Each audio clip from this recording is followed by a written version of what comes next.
من التمارين اللي مش بتجيب نتيجة؟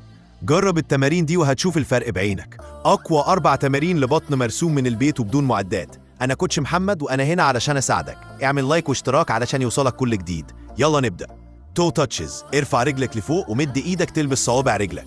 15 عدة مجموعتين. ركز انك تطلع بالبطن مش بالرقبة. التمرين ده بيولع العضلات العلوية. فلاتر كيكس، انزل على ظهرك وارفع رجلك شوية عن الأرض وابدأ بدل بينهم بسرعة وانت ضاغط بطنك. 20 عدة مجموعتين. البطن السفلية هتحس بيها من أول 5 عدات. بلانك ريتش اوت، خليك في وضعية بلانك وابدأ تمد ايدك قدام بالتبادل. 30 ثانية مجموعتين. ثبات، توازن وضغط شامل على البطن.